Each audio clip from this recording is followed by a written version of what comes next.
Hey, Shalom. All praises to Yahweh Bahasham Yahushai. Double honors to the elders of Great Millstone who move well. Peace and salutation to the elect and all the brothers pushing this work in sincerity and truth. This is your brother from the Chamber of Toronto, coming at you with another video. Today's video, I'm going to be talking about protest at the Olympics. Right?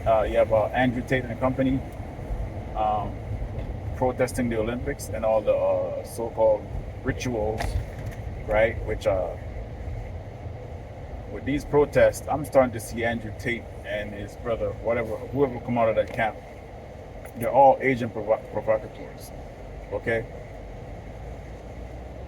Why are you protesting something that was always ungodly? The brother Howard made a video, I think today, right, about how the Olympics was never a godly thing.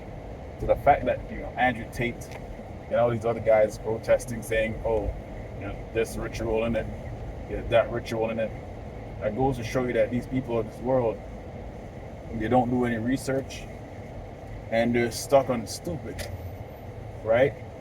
When you go into the intricacies of this so-called Olympic, right, it has always been led by paganism, devil worshipping, right? Going back to the Etruscans, going back to the Greeks, right? There wasn't anything godly about the Olympics in the first place. These Olympians, right? They used to run and race naked, man, right? And prove me wrong, right? That's the reason why you have your skin tight suits. People running in skin tight suits, right? The Israelites used to run naked. That's why you see the Israelites coming back doing the same thing, right? You don't know what you're talking about, Andrew Tate and Tristan. You're protesting something that's knee deep into whatever into whatever you're seeing right now. Right? It wasn't like it was godly and then it switched into something else. It was always like this. So when you see certain performances, you see certain symbolism, right? Certain mannerisms, certain hands gestures, by certain athletes, right? Let it be known that that's a thing of the past and it's not going anywhere. As long as these games are still around, they're going to keep old traditions. Right, and that's what you're seeing. You're seeing old traditions, and these guys are having a hard time. Or I honestly believe that Andrew Tate and all those guys, they're agent provocateurs. Okay, they're there to stir up the people. And I think his time is way past. Right, over the pandemic when he did his thing and he he got people to feel sympathy for him, because he got arrested for speaking out. That was all part of that play, right? Came out of the handbook, right? That dude wasn't in no damn cell, That was all a joke. Well, here he comes again, protesting something that, all these guys, you see like Islam Makhachev and all those guys coming up against the Olympics. The sport that they're specialize in, which is wrestling, right? That's always been a part of the Olympics, and that's all. Those wrestlers always followed the tradition of the Greeks, right? I mean, wrestling goes all the way back to Egypt, right? The Egyptians wrestled, right, and the Greeks took it up. Now they got really good at it. They became masters of wrestling, right? Boxing, which Jake was all over Europe, all over Greece, doing these things. The Spartans that competed in these Olympics also, right? And they're also Jakes. So this thing goes deep, right? When you see Krishna, I saw a guy. I don't know if it's a guy or a girl singing, performing in blue like Hare Krishna. Right, and You don't know if he's a man or a woman, right? These are all Greek traditions. These guys forget. I think it's not that they forgot where they're living. They don't know that they're living in ancient Rome and ancient Greece all over again, right? Ancient Babylonia, ancient Sodom. They have no idea what's going on, right? So you can protest the Olympics all you want. This thing is knee deep in tradition, and you cannot break traditions. Right? Esau Edom has got this thing in a chokehold. He's the modern day Egyptian. He's always been the Greeks, right? And as long as you can throw these spells upon these people and have them deeper into oblivion, right? He's gonna do that. Any opportunity he gets to do that, he's going to. That's just how he operates, right? And this place is on its last way. It's on its last leg. This might be the last Olympic, so enjoy it. Because you see the spirit of it is dead. No one wants to see wrestling. Who wants to see the wrestling event? No one wants to see that shit. Everyone wants to see one event in the Olympic, and it's a sprint: the 4x1, 4x2, maybe the 4x4, but the 100 and the 200. That's the Summer Olympics in a nutshell, right?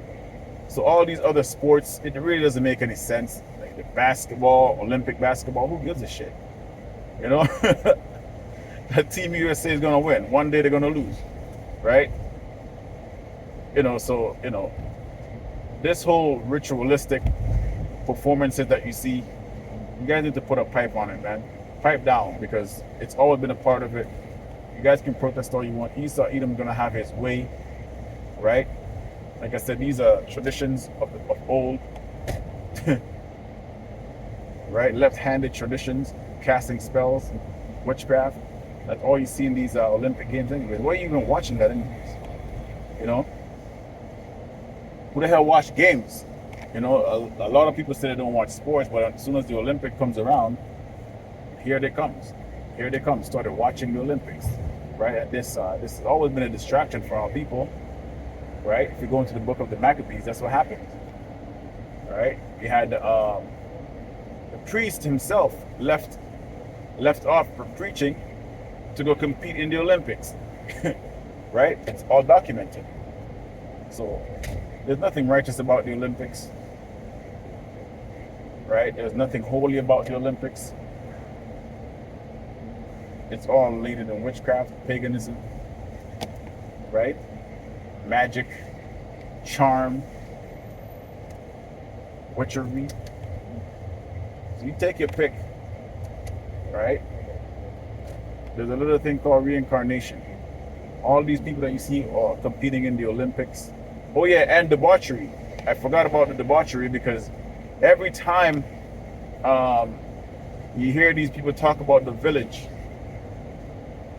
you know, oh, did you see anyone in the village that you like, that you might hook up with? That's all they talk about. And then this rugby girl, she's thirsty as hell. She's trying to get something. Okay, she's like, oh, after my, like Gabby Thomas asked her a question about, oh, have you seen anyone that you like? Because everyone knows she's single and she's been talking about she's ready to mingle. You know, everyone asking her, hey, have you seen anyone that you like? She's like, she's trying to act like she's not thirsty, because I saw her interview before that. She tried to act like, after I'm done competing, then, you already know what she's going to do after she's done competing, right? And I listened to, what's his name? Usain Bolt and Asafo Powell. Asafo has a podcast that him and his wife hosts, right? The Fast Lane or whatever, and he talked about the village. He's like, oh man, it's so many girls in there, everyone hooking up, and no allows, even this year he was talking about they give them like prison beds to sleep in because they don't want the guys and the girls to hook up. But it's inevitable. That's always been part of the tradition. That's always been part of the Olympics, right? People hooking up, debauchery, getting drunk, right? That's just the end all be all. And who knows what happens after you're done competing and then the night off, right? We already know what time it is, So Andrew Tate and all those guys, they need to, they're just there to, as agents. Before, when he was talking, certain things, I didn't think he was an agent, but now you can clearly see that he was set up, right? His father was a military man, right? He was in the CIA. The father spoke a lot of languages, many languages. Like his father was a wanderer, right? So he definitely got set up. Him and his brother Tristan, but mainly him, right? And they're thriving.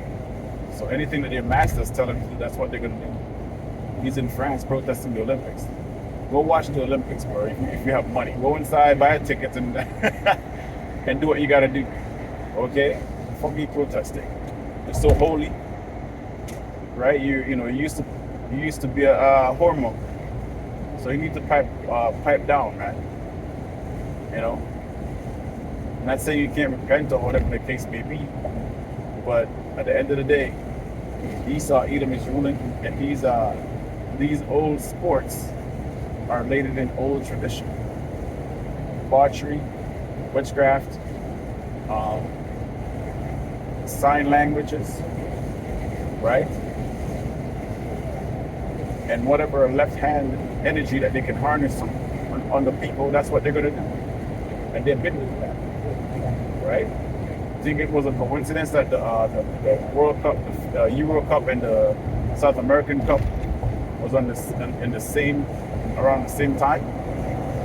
Not a coincidence. They're losing the battle. Having people to be focused on one thing. This is like the 80s and the 70s, where there wasn't a lot of outlets. So now they gotta push everything in one, compact, so they can have your attention and distract you. That's what we're seeing right now. Nothing but distractions. The Olympics is just part of it. They just put just laid with subliminal messages, right? Just like time of old. Shalom.